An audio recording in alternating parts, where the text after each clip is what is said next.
Magandang araw mga manong. Ganito ang buhay naming mga barbero. Gupit sa umaga, gupit sa hapon hanggang gabi. Kinabukasan, ganun. Lagi ang routine ng aming buhay. Pero hindi kami nagsasawang magbigay ng serbisyo sa inyong mga customer para kayo'y magmukhang gwapo uli. Pag mahaba ng buhok nyo, punta lang kayo, handa kami pagservisyohan kayo. May isang lalaki kanina na upo doon sa labas, nagyoyosi. Nagtanong, magkano ang gupit nyo? Sabi ko, 100. Sabi niya, ang mahal naman. Tapos nagpagupit din, maya-maya. Kinausap ko, sabi ko sa kanya, Sir, ba't namamahalan kayo sa gupit naming 100? Samantalang nagyoyosi ka naman. Ilan ho ba ako ang nauubos mong sigarilyo isang araw? Hindi raw siya nakakaubos ng isang pack. Sabi ko, ganito na lang.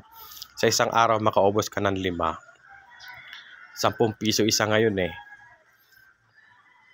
Sa 50 pesos, araw-araw, ilan yon sa isang buwan? 1.5 ka ako. Samantalang yung gupit mo, pang isang buwan ng sa buhok mo. Isang buwan, mukha kang gwapo. Namamahalan ka pa. Kaya di na umimik. Oo nga sabi niya sa akin. Tapos ginupitan ko na, kinausap ko. Okay naman. Di naman na siya nagreklamo sa presyo. Kaya tuloy lang sa buhay. Ito na yung sinumpaan nating trabaho eh.